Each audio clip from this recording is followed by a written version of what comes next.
Good evening. Thanks. It's nice to see so many of you here at the Maison Française. We're really pleased tonight to have Pierre Hazan, who's here to talk about his book, Negotiating with the Devil, Inside the World of Armed Conflict Mediation.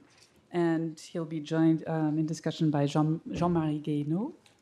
So I'm going to briefly introduce both of them, and then Pierre will talk about his book, and Jean-Marie will respond, and then there will be time for questions. So Pierre Hazan is a senior advisor with the Center for Humanitarian Dialogue. He has also been a fellow at Harvard Law School and at the Institute for Peace, and a correspondent for Libération, among other roles. He's been working for more than 15 years as a mediator to help prevent, manage, and resolve conflicts in a variety of contexts, such as implementing restorative justice in the Sahel and fostering intercommunal dialogue in Ukraine. He's also been doing some work in Israel recently, which I'm sure we'll want to hear about. He's advised NGOs, governments, and armed groups on questions involving justice, amnesty, reparation, truth commissions, international humanitarian law, and human rights. And he also offers training sessions and workshops and consulting for institutions such as universities and companies, foundations, and think tanks. He's seen and experienced firsthand very important changes in the practice of mediation over recent decades. And this is what he talks about in his book, how the practice of mediation has evolved since the 1980s, 1990s, and going back further into the history of negotiation, and then gives some really interesting examples in Bosnia, Ukraine, and the Sahel, and the Central African Republic of Congo. So maybe I'll give the pass over to you, and then I'll introduce Jean-Marie before he speaks. Okay. And you can either stay here or go to the podium as you like. Maybe I'm going Yes, there. Okay.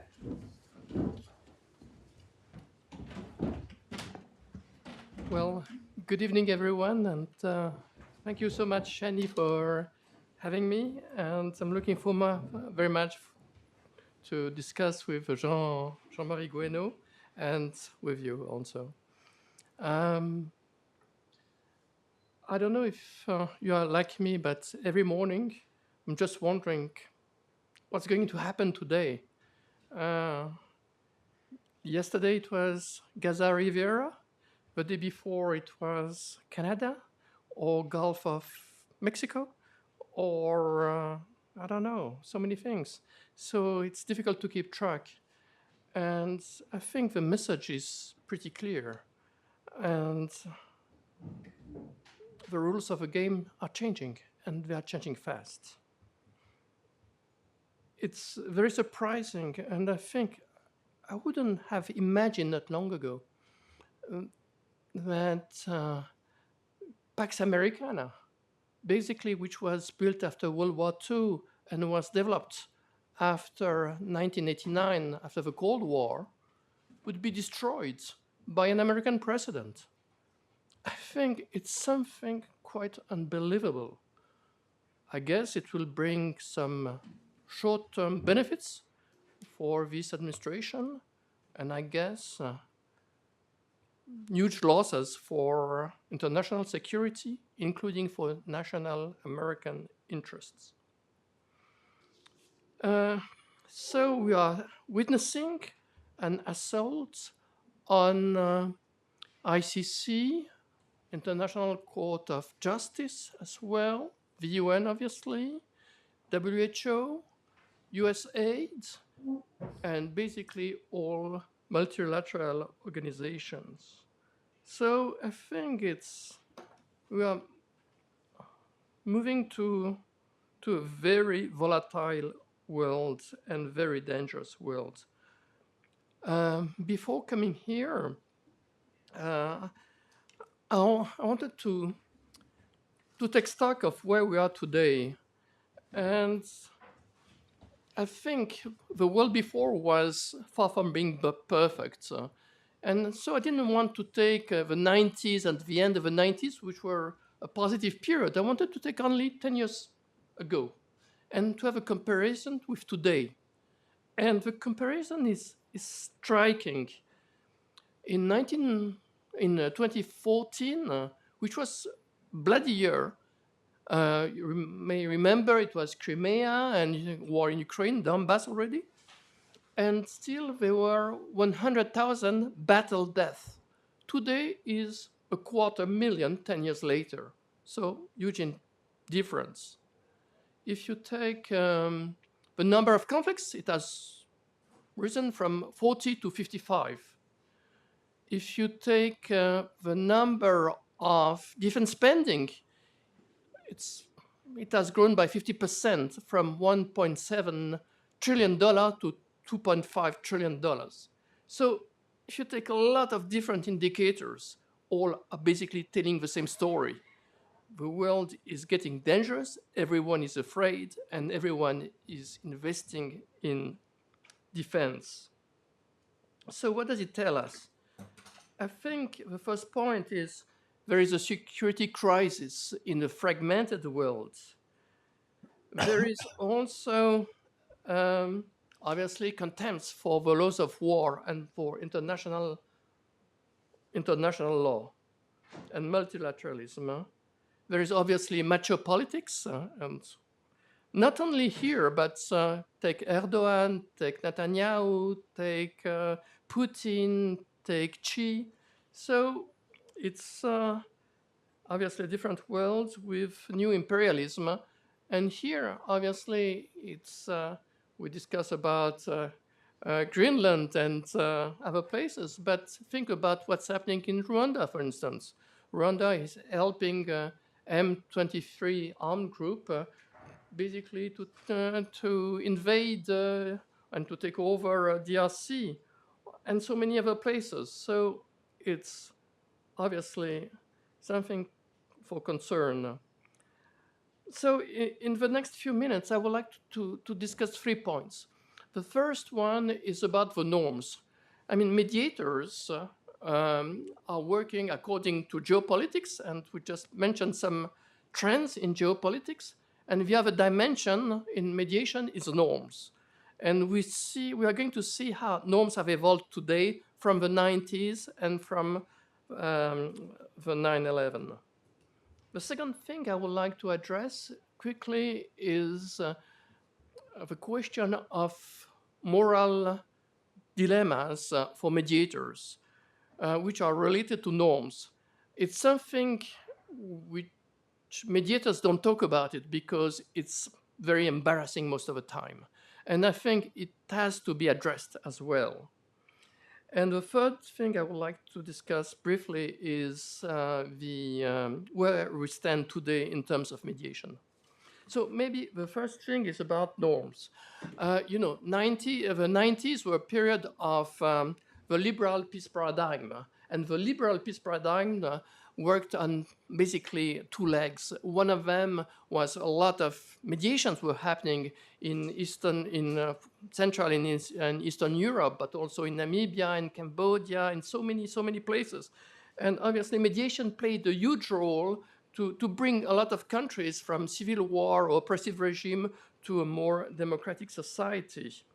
And then there was the other leg, which was the legal revolution. The legal revolution with obviously no more blanket amnesty, with the creation of the ICTY, the International Criminal Tribunal for former Yugoslavia, the ICTR in Rwanda, the ICC, the International Criminal Court in 1998, Rome Statute, the hybrid tribunals, the truth commissions, the limitations of immunities, diplomatic immunities. So you have all this legal revolution basically happening. And at the same time, sometimes these 2 legs, the peace, the mediation leg and the justice leg were not going in the same direction. So there were some famous clashes between prosecutors versus mediators. But after a while, mediators say, okay, the ICC is a fact we need to live with. And they did live with, and not only they did live it, but they used sometimes the ICC as a weapon to get rid of some people or to create a situation which was in their interest. So that was interesting. But today, rules of the game are really changing. And, you know, in the 90s, basically the concept was no peace without justice. And the other thing was, well, the concept was basically you cannot have around a table of negotiations someone who has committed crimes against humanity, war crimes, or act of genocide. Look at what's happening today. Who has been in the White House yesterday is someone who has been indicted for war crimes and crimes against humanity. It's not Karim Khan. Karim Khan, the prosecutor of the ICC, maybe will be in the sanction. So just see, it's a kind of upside down revolution which is happening. If you think about Sudan, on the one hand, you have the RSF, which is accused, including by the US, to commit genocide, and then you have the army, which is accused of committing crimes against humanity. Do you think does it prevent any mediation process to take place? No, not at all. So we move to a very different place today, and the norms are also, I mean, they don't play the same role as before. Maybe we could discuss it, the pros and cons from a short-term mediation perspective, but that's another question. The second thing is what happened after the 9/11. After the 9/11, the concept was we cannot discuss, states shouldn't discuss with terrorist organizations. Very difficult question about how you label terrorists, but nevertheless. So the US had already a list of terrorist organizations, but the EU started to have one, the UN as well, and so on and on. And obviously the concept was, let's eradicate these terrorist organizations. The reality was it was impossible. And the nature, as we know, hates voids. So there are some NGOs, international NGOs, which started to exist in order to fill the gap. So they are sometimes paid by states which don't want to speak directly to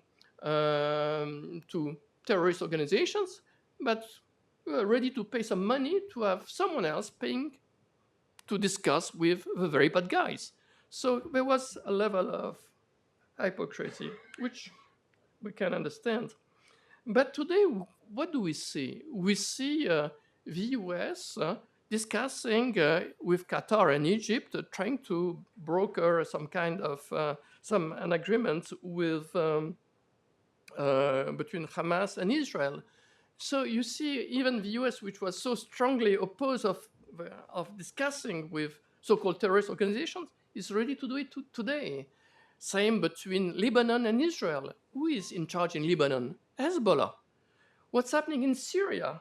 It's HTS, which is a split group from Al Qaeda, and everyone is just jumping in the plane to go to Damascus today. So you see how things are moving very, very fast. So not only norms are changing and the way they are being used, but also it has also an impact in the way sometimes mediators have to deal with very difficult situations. And let me give you a number of examples. I will mention only 3 of them. One of them is, let's imagine, let's take a hypothetical case. What's happening tomorrow if there is a deportation of people from Gaza? Who is, there will be some agreements, obviously, at one point. To which extent do you need to facilitate this process as a mediation organization? It's an hypothetical case, but let's think about what happened in Syria. It was not hypothetical, and it was a very difficult decision for mediation organizations. Should we have a process of deporting the population in order to save the life of these people? If you don't do it, they might die. But if you do it, you are getting accomplice of crimes against humanity. So basically, from a different perspective, it's exactly the same thing which happened during the war in Bosnia and Herzegovina. At one point, there was Srebrenica. And before Srebrenica, there was discussion of, I talked actually with some people who were on the spot in Srebrenica in July 1995. And one person actually from UNHCR said, well, I think we are ready to kill these people. And the other international persons say, no, they will put the men in jail, but it will be all right. And basically, 8,000 people were assassinated in full daylight. So again, when Syria happened, a lot of people went through already to Bosnia and Herzegovina and remember Srebrenica. So how do you deal with that type of situation? So that, for me, it's a moral dilemma. We need to think about it sometimes in certain conditions. And we can speak about other cases. Another case is peace versus justice, which kind of classical situation. Obviously, from a prosecutor point of view, you cannot discuss with war criminals. But if you want to have peace tomorrow in Ukraine, you need to talk to Putin. If you want to have peace in the Middle East, well, you need to talk to Netanyahu. So again, there is this question of this tension. Then there is sometimes the question of peace versus human rights. Who are the losers of peace and humanitarian negotiations? Very often, it's not the bad guys. It's a part of the population. Could be women, like in Afghanistan. To which extent do you should continue to support somehow to give aid to this government, which is oppressing women? Again, how do you deal with that type of questions? And from my perspective, very often we don't have enough of these discussions internally or even publicly. So I think it's important to have some kind of, as a French philosopher, Paul Ricoeur would say, practical wisdom and have much more debate, much more open conversation. The third point I would like to discuss briefly is where we are today. We are no more with, in 2016, there was a huge agreement in Colombia, between the Colombian government and the FARC. And I don't know if some of you have seen the peace agreement. It's 1,300 pages. The peace agreement between, the accords between Hamas and Israel is 2 pages. And not only that, it's extremely limited and very volatile. So we are moving to holistic or much more ambitious plan to very niche, limited agreements with deals with very little chance of long success. But still some very interesting cases. I will mention one, which for me is the way possibly to be practical in a very difficult environment. I will mention the grain deal between Ukraine and Russia. Basically, these two countries represent a third of cereals being exported. So it's very important for us to avoid starvation in some parts of Africa. So there was the concept of having a deal between two countries which are basically killing each other, but in the same time they agreed that Ukrainian cereals will be exported among other places to Africa, and Russian fertilizers will be also exported and other goods as well.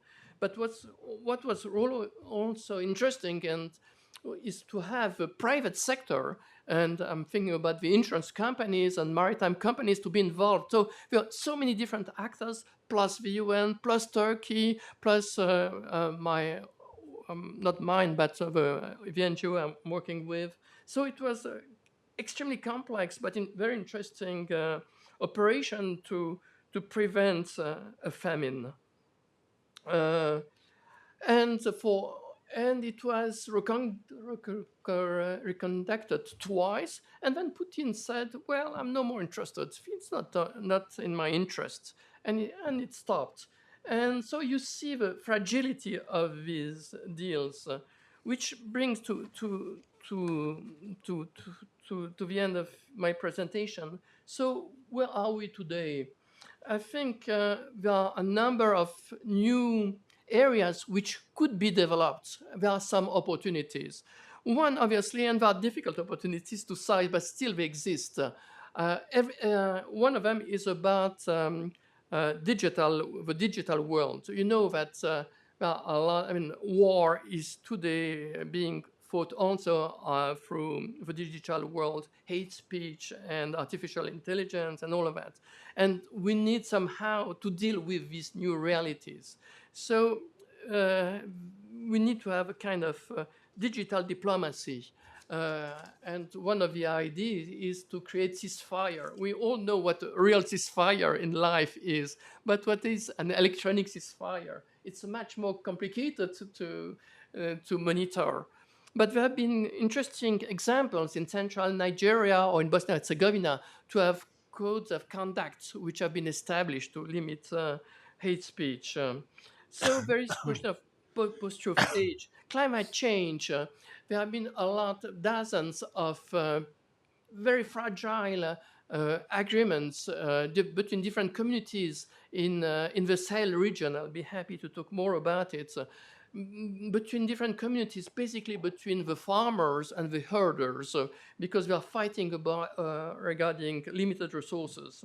Then there have been regarding pandemics of COVID, ceasefires which happened in Central African Republic and also in the Philippines to get access to population under the control of armed groups to vaccinate them. So we see that there are new niche which could be developed. And obviously there is a last one which is I'm still struggling with it, but I think it's interesting, is criminal cartels. You know that in Latin America represents 8% of the world population, but represent basically a third of homicides worldwide. And the concept today is trying to have some truces between different criminal cartels and different gangs. So it's happening with the mediation of sometimes the church, sometimes local or international NGOs, and some other players. So with the hope that they could one day be transformed to more legitimate organizations. That raises a lot of questions, but I think it's an interesting development in a world where criminal cartels are so today as powerful as some states. And just to conclude, I think we are moving to a very unpredictable, very fluid world, and a very volatile situation. And I think the fact what I was indicating in the very beginning of this discussion was, yes, the level of unpredictability and the fact that everyone is basically buying more weapons, getting ready for the next conflict. And I think it's extremely worrying. With this beautiful, very optimistic note, I'll be happy to continue the conversation. Thank you.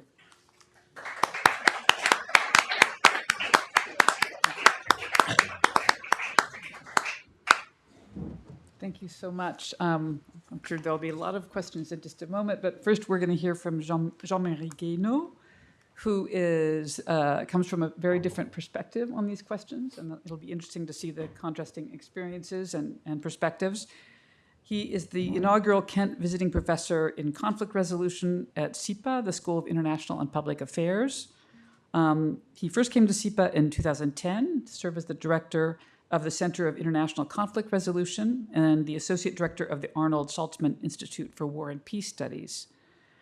He was appointed in 2014 president and CEO of the International Crisis Group and is now a member of the UN Secretary General High-Level Advisory Board on Mediation.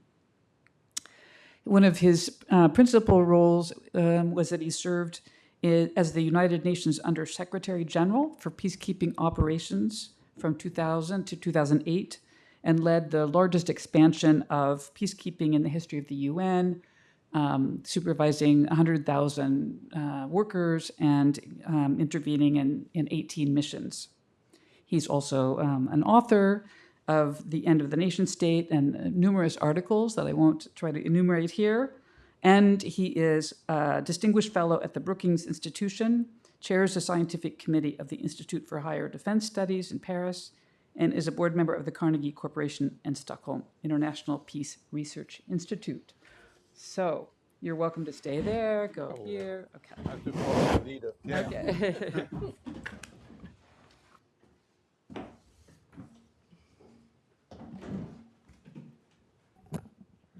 Well, first, let me say that you should all read the book of Pierre Hazan, Negotiating with the Devil. It's about mediation, but it's about much more than mediation. It's really a very thoughtful analysis of the world as it unravels.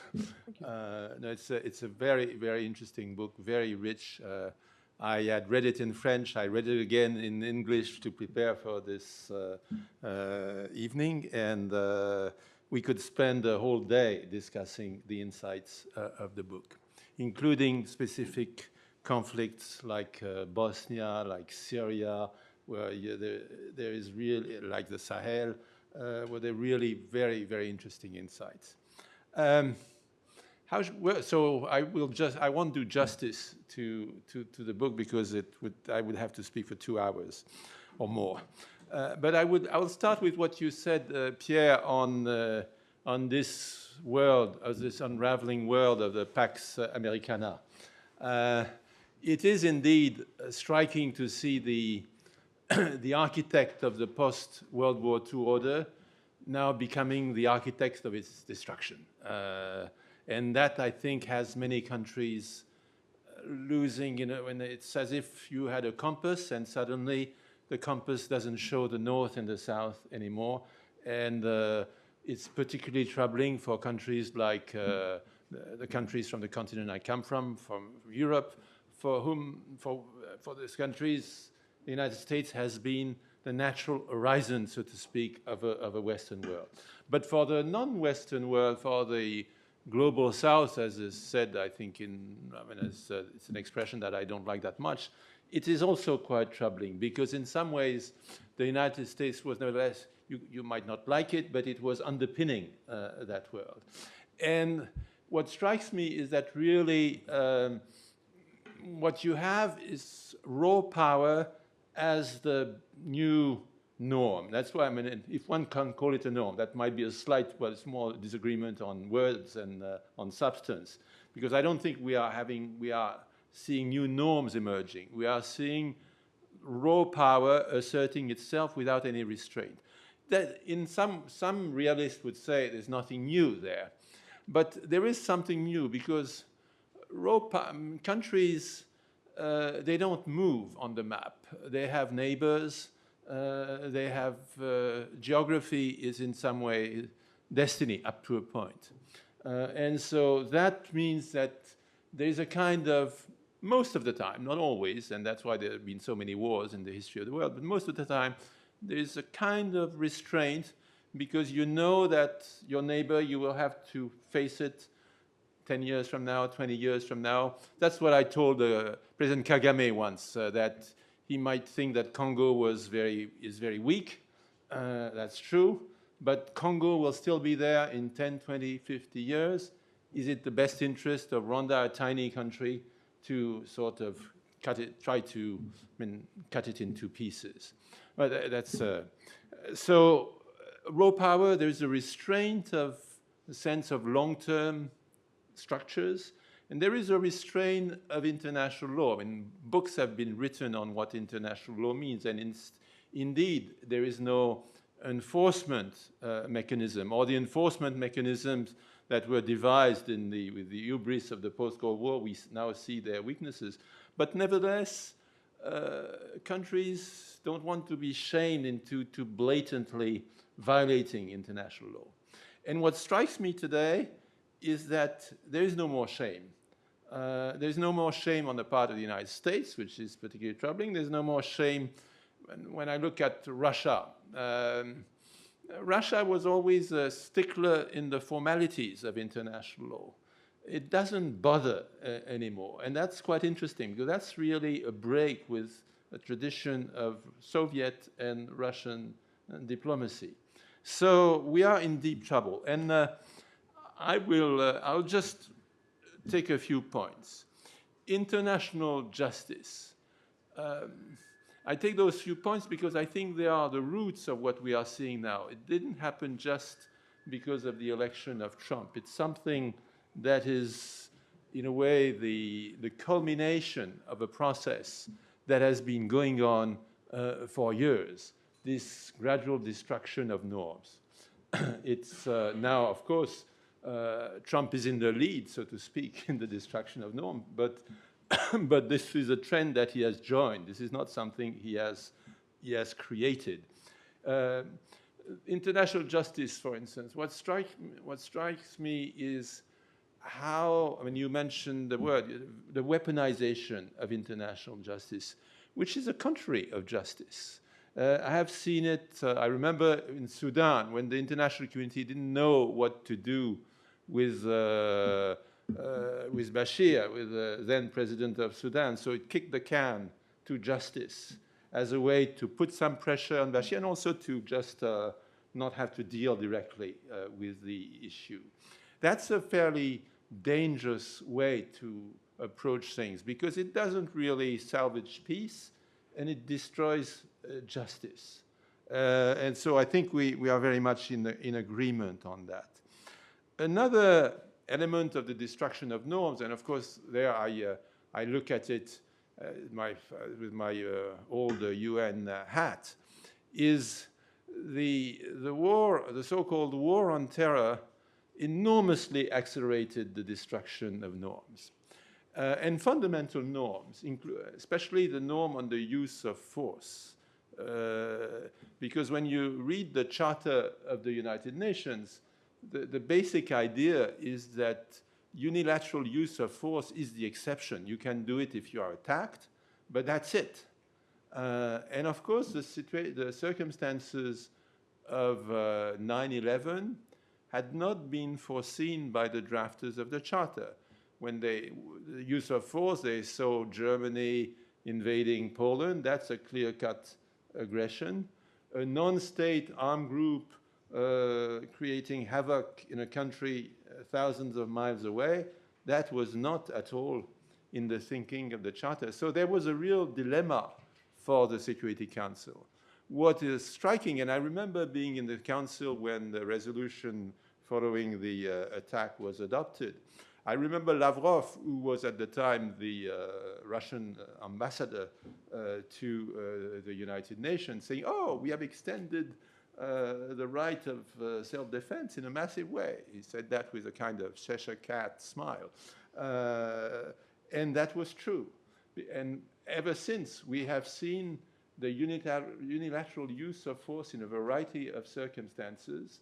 And so the distinction, which was fundamental from time immemorial. You remember the Romans, they used to have the temple of Janus, and they would shut the door when there was peace, and the door would be open when there was war. Now the door is continuously ajar, so to speak. There is no clear distinction. We are in a state of permanent war and semi-peace. And that's very dangerous for norms. The role of NGOs. Yes, I think the United Nations, under pressure from member states, shot itself in the foot, so to speak, by accepting that there are groups with which you don't talk. That's a terrible thing. You mention it in your book. Alvaro de Soto, when he was the envoy for the Middle East, he was stopped from engaging with Hamas, and that was a very bad idea. I mean, that was at the end, to be honest, of Kofi Annan's term, and I personally thought that Kofi Annan should have let him do it so that Ban Ki-moon would have inherited it and would not have had to take the flak for a controversial decision.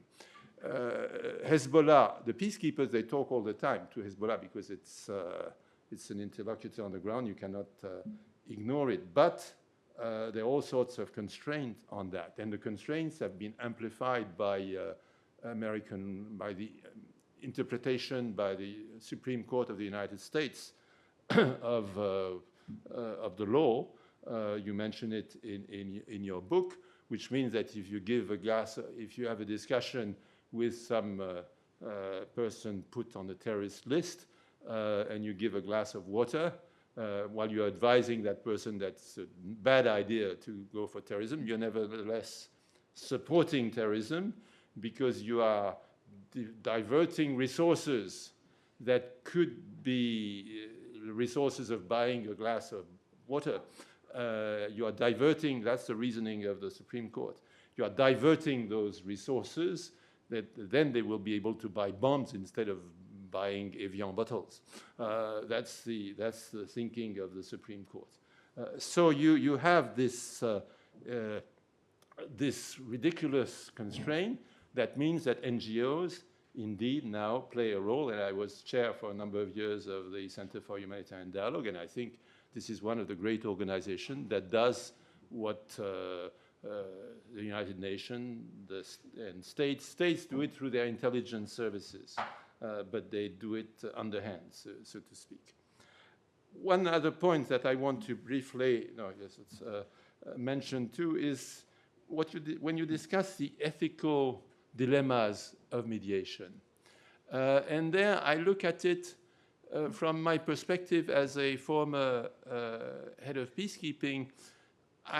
Something that you don't discuss so much in your book, which is the moral hazard of intervening in the lives of others. That is, their future is not your future. And so, especially now, in a world where there is, in a way, a supply-driven economy of mediation, which is not healthy, where various mediation organizations are competing to provide their services, you sort of peddle your goods, and you succeed or you fail, but the consequences are not for you. And that's something I felt very much as head of peacekeeping. You intervene in a very significant way in the life of a country, you deploy troops, etc. And, well, the international community is fickle. At some point, you change your mind. I mean, the Security Council changed its mind, and then the country is left hanging the bag. In a way, that's what happened. It was not the UN. It was a UN-authorized operation. That's happened in Afghanistan. At some point, you get tired, and so the Afghans, they have to fend for themselves because it's over with the international community, which has a not so short attention span. It was engaged for 20 years, but at some point gets tired.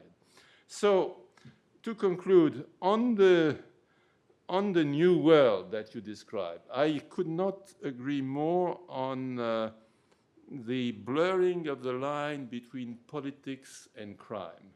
You see it in the Sahel, not just in Latin America, where you traffic drugs, people, weapons, and that fund your movement, that fund you, and there's not necessarily a big political program behind that. And so that really turns the table on what a mediation is, because mediation used to be about how you're going to distribute power so that nobody feels too threatened, everybody has a stake in the solution. When it's criminals, the stake is keeping things going for crime. And so we have lived on the assumption that people want peace, that this is the end goal, the end state that their preferred option. But my own experience is that there's a whole category of actors who think that full war is bad for their business, it's too disruptive, but full peace would be terrible for their business. And so this gray area where you have neither full peace nor full war, where the state weakens, where there are all areas where you can conduct your business, that is a lot of conflict, what conflict is today. including with state actors, which benefit from that situation. And the other point I would make, and I'd be curious, I mean, I haven't been following Sahel closely enough to really challenge what Pierre Hazan is saying, but what strikes me in the Sahel is that with the engagement with the geopolitics becoming a part of the picture, you mentioned the Wagner group in your book. I think the notion that you defend, I think rightly so, of sort of a bottom-up approach, especially with climate stress, managing to improve relations between herders and agriculture and farmers, which is one of the great sources of conflict in big parts of Africa, especially in the Sahel. I think that gets enormously more complicated when there are internationally supported actors who are at the articulation between crime, actually, and politics. They serve maybe a political interest of Russia, but they serve also their pockets. And that complicates things. So I'm afraid that my conclusion is not going to be much more optimistic than Pierre Hazan's conclusion. But I do believe that, nevertheless, there may be niche where you can make a little difference. That's what the world is today. I mean, the structures, at the moment, it's impossible to even think of fixing them. But you can, at the margins, possibly make some progress. And I'll stop there.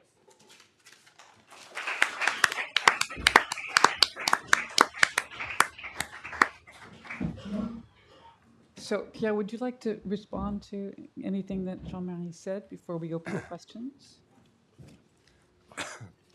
Well, I guess the problem is we are too much in agreement. No, I agree with what you say, including on your last point. Obviously, what's happening in the Sahel is with the presence of Russia, especially on military front, and China on the economic front, makes even more difficult to have some kind of not even stability, but I don't know how to phrase it. Well, on the one hand, you have a collapse of states, which basically control the capital and nothing more. And we have communities which have very different interests, and mostly in these two groups, farmers and herders. And then you have the more global organizations, the jihadists. So it's a lot of different actors. And now we had a coup in Mali, Niger, Burkina Faso. It's very difficult to see how the future will be. Basically, you have three different projects of societies. One is the jihadists project. One is the almost secular project, which was the legacy of the colonial time. And you have the authoritarian kind of, like in Egypt, project of society. And we still don't know in which direction it is heading to.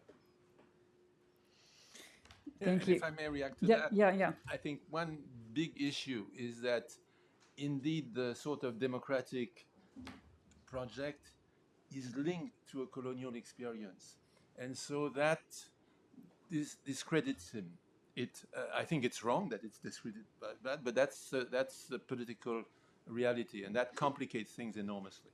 We could continue for a long time, because but also another dimension is I used to work in Niger. The average age in Niger is 15 years old. When a woman reaches the age of 20, she has already 5 children. I don't know how many of you already have so many kids, but and the level of and most of the leaders, political leaders, are in the 70s or 80s. So there is a huge gap between a young population which have real expectations and live in a very different world and are connected, and with a leadership which is totally disconnected with what's happening and with the realities of their young population, which basically is the population. Thank you. I'm going to turn over to questions from the audience in just a minute because I don't want to take advantage of sitting up here for too long. But I just want to ask, I guess, 2 questions. One is, what is a mediator to do? You find yourself in these ethical dilemmas. Should we save lives? Or if we're saving lives and we're moving a population, are we complicit with a kind of ethnic cleansing, or with what the powers that are pushing people out want to accomplish? So how do you decide what is the proper thing to do? And is there a hierarchy of values? What are you to do? And then maybe this might be too vast of a question, but for Jean-Marie, is there still a role for the UN? What can the UN do? So we have 5 hours for you to answer. So I'll be very short. No, I've taken extreme cases in order just to because I think there is not enough thinking regarding mediation and how it works or don't work. And I think, yes, there is definitely a hierarchy of rights, and obviously the right of life overrides all the others, because you cannot postpone the right of life. You can postpone the other ones. But very often these conversations don't take place, and I think they should take place. And because the situations are very fluid, and so you can find acceptable to do something one day because of a balance of power is such. And the next day the balance of power is different, and you will take another decision. So I think it's important to have procedures to re-examine very often the choices you make, and have the members of your team to be aligned with you. Because very often we have huge tensions between people who are connected to more to one side, and very often there are more than 2 sides. In Central African Republic, if you look at the peace treaty, you have 14 official armed groups plus the government. You have 15 people. I mean, 15 different sides. So within a team of mediators, you have people who have different interests and different perspectives also. So it's important to make the right decision, and that everyone can agree also on it. Thank you. Jean-Marie? Well, the United Nations, obviously, when there is that level of divisions between the permanent members of the Security Council, the ambitions of the UN cannot be what they were actually at the time when I was Under Secretary General, where there was a largely unipolar world, where the agenda was defined largely by the Western powers, and the rest of the world, more or less. I mean, China was very low key, and Russia was also following in a way what was, it did not define the agenda. Obviously, the space for the UN is considerably, it shrinks with that kind of situation. At the same time, I would say that there is still a vast majority of countries in the world that don't like a world where big fish eat small fish, because there are many more small fish than big fish. And you see it in the resolution of the General Assembly that the Russian invasion of Ukraine is not something popular with the UN, which doesn't mean that then there's a majority of countries that wants to adopt sanctions because they think in a cynical world you better have multi-alignment, as the Indians say. which is a very elegant way of describing opportunism. So there is an interest in not falling into a camp. They also have memories of the West violating the charter. You mentioned Kosovo. You can mention Iraq.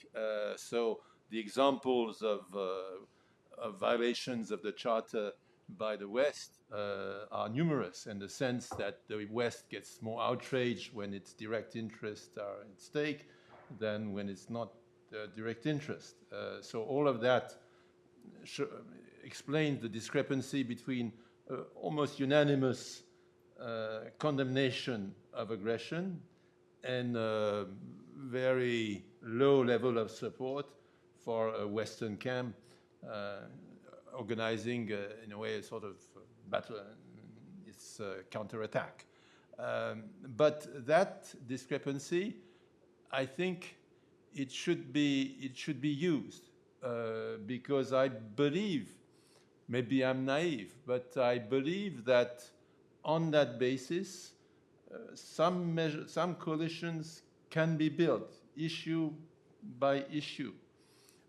And one of the issues that I think is not sufficiently discussed is that, and I did it myself, focus on the divisions among the P5. But that has a ripple effect.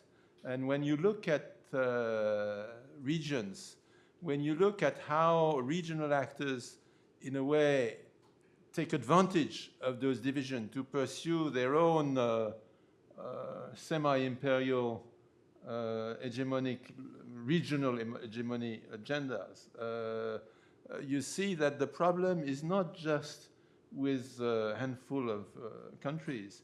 It's a much deeper issue. And that brings me to my conclusion on that, is every country now has, and of course, the attitude of Trump gives an enormous acceleration to that. Every country now has to think of having some kind of insurance, that it's maybe better to bet on raw power than on anything else. So any country is looking, who is going to be my protector? And so this fragile balance that I described earlier when I said international law, it means something. It has its limits, but it means something. It's a kind of boule de neige. I mean, it's a dynamic that can be self-reinforcing. When you see that it's better to just use raw power, you believe less and less in, and the more countries lose their confidence in the value of international law, actually, at some point, they're right. You know, it's like having guns. If everybody has a gun, actually, it's not so crazy to have a gun. That's what many Americans think. And that's the same at the international level. If more and more countries believe that having guns, big guns, the biggest possible gun, is the best insurance for their security, then all these things, all these nice things of multilateralism, consultation, cooperations, they lose their urgency. And so for the UN, I believe that for the Secretary General, for the leadership of the UN, it's really critical to be a beacon, an anchor of norms, even if it cannot enforce them. If there is a sense that the UN itself loses its belief in norms, then who will believe in norms? On that note, who has a question? Okay, we'll start here. Hello, thank you very much for this very interesting presentation. I work at the UN, but I'll speak in my personal capacity. To Pierre Hazan, I was very interested to hear you speak of the decline of Pax Americana. And this reminded me actually of already in COVID, when China was much more prepared than the West to deal with it. And we started hearing about how maybe this was the demise of the West. And just last year, we saw China play a bigger role in the rapprochement between Saudi Arabia and Iran that no one saw coming. So is there also something in your book or something you're seeing that the mediators themselves are changing and they're less from the West? I was also very happy to hear you talk about climate change, because that's actually what I work on. We look at the security implications of climate change, and it's an issue that is very divisive in the Security Council and among many member states. Indeed, you mentioned the farmer-herder issues. Is this one of the areas where the UN can help promote more cooperation? Because we're seeing that on the political issues, like you rightly pointed, there is less space, but maybe on the global public goods, there may be entry points, because climate change can be seen as a neutral kind of common enemy without that doesn't necessarily require pointing too many fingers. And then for Jean-Marie Guéhenno, on the role of the UN, some of the difficulties the UN is facing at the moment is the liquidity crisis. Beyond, of course, this is also translated by broader divisions in the world. But in the space of mediation, I guess one difficulty is that since most of this work, if not all, is funded by extra budgetary funds, there is a big pressure between communicating on the results achieved and the need to be discreet, because that's what mediation is about. It's about building this trust and not putting yourself too much as, you know, the power broker. So how can the UN manage this inherent contradiction? Thank you.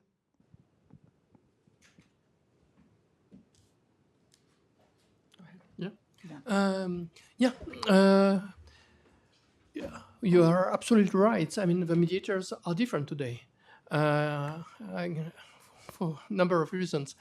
China, you mentioned China, and it's true that China played a role to resume the diplomatic relationship between Saudi Arabia, Iran, and Saudi Arabia. It also helped to broker a ceasefire between the Myanmar government and 3 different armed groups. And Qatar obviously is playing a huge role. With between the Taliban and the Americans, and now between obviously Hamas and Israel, but also Saudi Arabia and the Emirates, which organized a number of exchanges of prisoners between Ukraine and Russia, which is also surprising, and obviously Turkey. Sometimes doing the same, and was instrumental in the grain deal. So we are, and in some NGOs also playing a role. And on the other hand, traditionally only Switzerland and Norway could talk to Hamas. Because for the other countries it was impossible because of a so-called terrorist organization, and Switzerland decided that it's no more that to qualify Hamas as a terrorist organization. So there is only Norway basically who can talk to Hamas, which is not healthy at all. But in the same time, we see the Americans talking too. So I think things. I mean. There have been ways to deal with, I think we need a level of pragmatism, basically. Otherwise, we leave an empty chair, which is not very healthy. On global warming and climate change, I wish that everyone was on board, but it's not the case. We know that, especially here, and we have an American administration which doesn't believe in global warming and decided to leave the Paris Accord. So no, there is no, but China is on board to a certain extent, and many countries are on board. Yes, but obviously the road will be difficult and long. I will stop here. Yeah, on on mediation and resources for mediation, first I would say that mediation is cheap.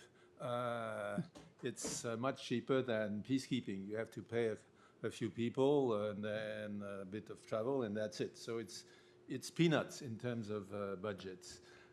What is unhealthy at the UN is that, as you said, a lot of it now is through extra-budgetary resources. And that's not good, because it means that instead of being a UN activity, it becomes more and more an extension of a policy of member states. And I think that's another illustration of a weakening of the UN as an independent body that represents the aspiration of humanity and not just the lowest common denominator of its member states. So I don't like that at all. Now, what to do about it? I think because it's nevertheless relatively cheap, you have to pick what you do within the financial limits. Of course, that might get much worse depending on how the US is going to. We may not have seen the worst by far, so we will see. So pick your engagement, and there I think it's important, and that's something that I don't like in NGOs, to be honest, is that because NGOs have to be funded, as I said earlier, they peddle their goods, and it's too much of a supply-driven economy. And I remember Brahimi, who's a good mediator, saying you have to be begged to be a mediator. If you are begging to offer your services, you are already in a position of great weakness. So the UN, it will be asked to mediate if it is seen as independent. It will not be asked if it is seen as just an extension of the policy of some member states. And for that, it requires a certain general direction, and it requires courage. I think all big organizations, they are risk averse. That's one of their great